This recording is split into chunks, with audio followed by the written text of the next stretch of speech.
Urban Therapy with Sun 752, and this your daily go-get-emism number 339. I know I said it was 339 yesterday, but I was wrong. It was 338. Sometimes I lose count. You know how it is. You know, sometimes shit get a little crazy. But this is definitely 339. What I want to talk to y'all about today, and today is Labor Day, so I had to like find me a little location where there wasn't a whole lot of partying going on. Because there's a whole lot of partying going on in my block.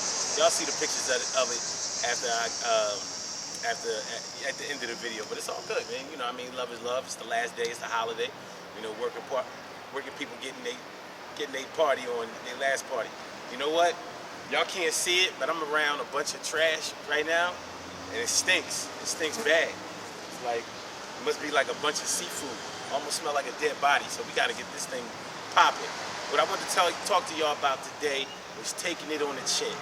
Sometimes we got to take it on the chin. You know what I mean? I'm not necessarily talking about a physical fight, but sometimes it is a physical fight in which you, even though you know you can win, even though you know you can defend yourself and you can fight back, sometimes you just got to take somebody's best shot and just chill out a little bit. Sometimes the situation and the circumstances warrant you standing down, not necessarily backing down, but standing down instead of really fighting back and eventually winning the fight. Because what happens in some situations that you wind up winning the battle but losing the war. So to illustrate that situation is like when you get into an altercation with somebody at work. And a lot of working people can relate to this because a job is somewhere where you go to make money. It's not necessarily somewhere you go to make friends and and have relationships. Sometimes you do have a really good working relationship with other people. Sometimes you have a good personal relationship with people that you meet at work.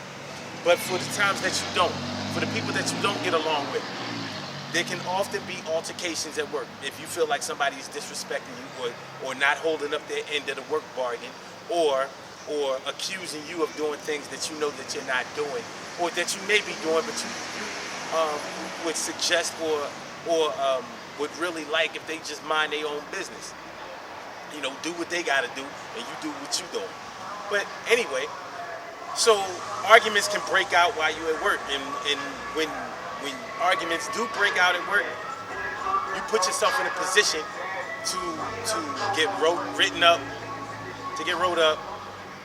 to eventually get enough write-ups to get suspended, and then once that happens, you're pretty much on your way to termination. And you don't want to be losing your job over somebody else, you know, taking you off of your square and making you lash out at them. And you may be in the right, but the way you handled the situation was in the wrong. In everybody's life, we have to exercise some self-control, and it's not always the easy thing to do. Sometimes it's really hard. You know, not everybody can just listen to somebody, berate them, disrespect them, front on them, talk shit about them. You know, I mean, sometimes we handle that with violence. But you know, as we become adults, the more we handle our personal situations with violence, the more susceptible we are to having to stand in front of a judge.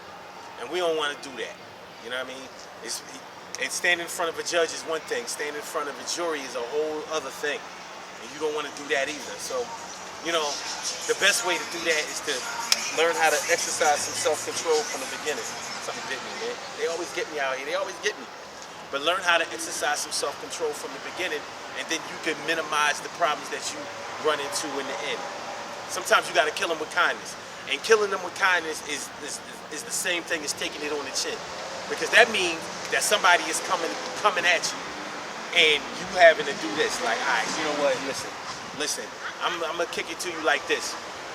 I'm a pit bull, you're a chihuahua. I know that I can eat you, lock on you, and tear you apart and kill you right then and there.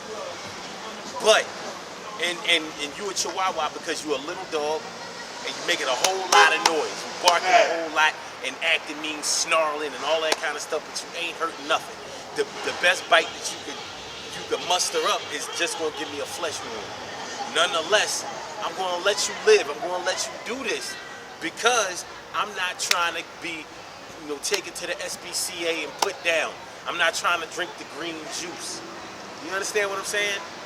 Like, and I know it's not an easy thing for a lot of people to do. A lot of people looking at this video like, man, you crazy. Somebody come at me, I'm coming at them.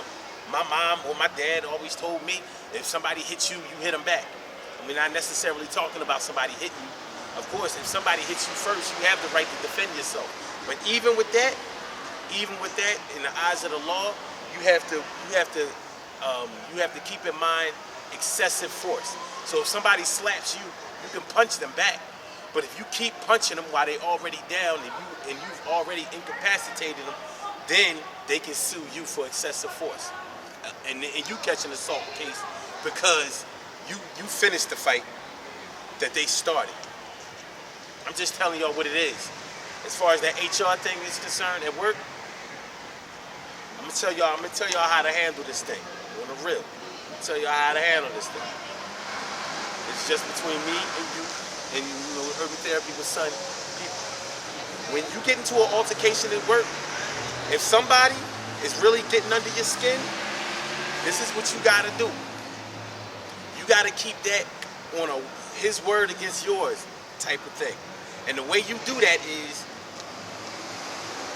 you want to tell somebody to stop messing with you, you write it down on one of them little sticky notes. Write it on a sticky note. Write down whatever, like, you better stop effing with me or I'ma whoop your ass. Write it on a sticky note. Tell them, don't do nothing that day, whatever, because it's going, the day when y'all get to an altercation, don't get into nothing with them that day because it's going to look suspicious. Make it look like you went home, cooled off, thought about it, and you want to bury the hatchet. Come in that next day and tell them to take a walk with you. Just tell them, listen, you know what I'm saying?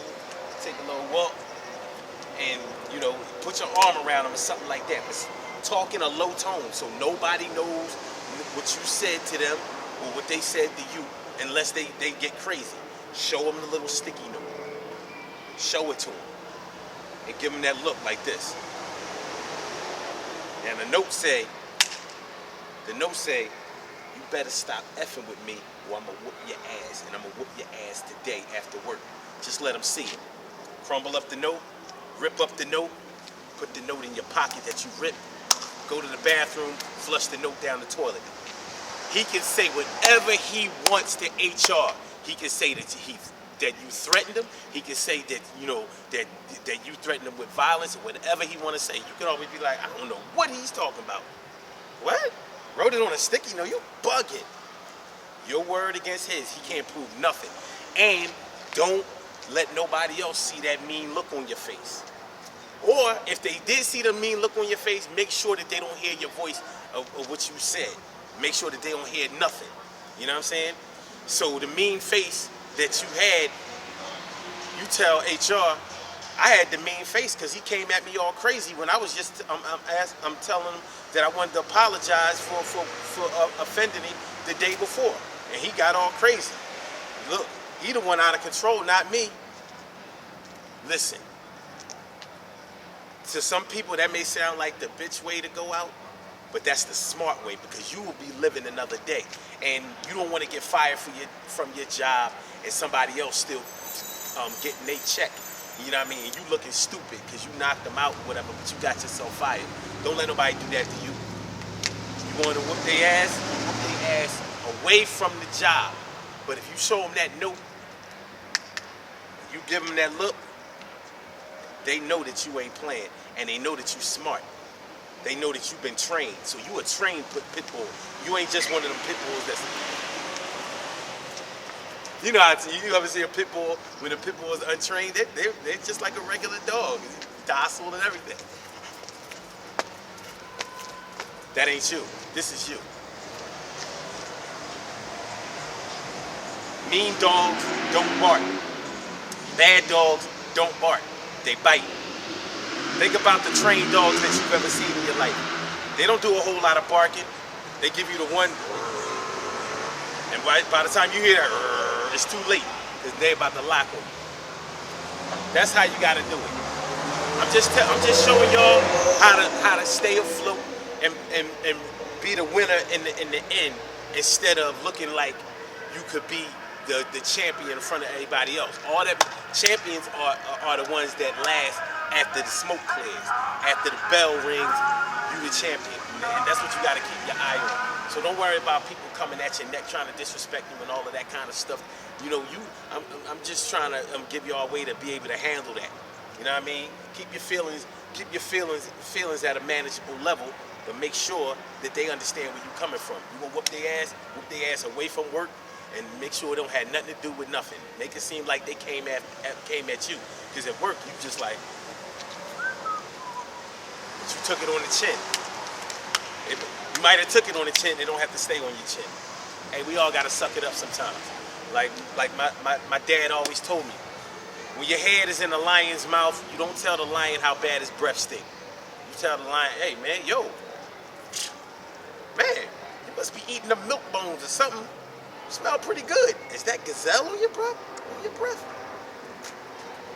Live, baby. Good things happen to those who wait. Great things happen to those who grind. And anything can happen to those who go for theirs. So go hard, go for yours. Yo, take it on the chin, but make sure it don't stay on your chin. You get back later. Make sure you become the champion after the smoke clears and you get yours. That's what matters. Mean dogs, bad dogs, don't bark, they bite. Bad dogs don't bark, they bite. And they don't wag their tail either. Think about it. You ever been bit by a dog? You wasn't wagging. All right, y'all, I holla. Labor Day, man, it's the last of summer. Don't matter though, we good.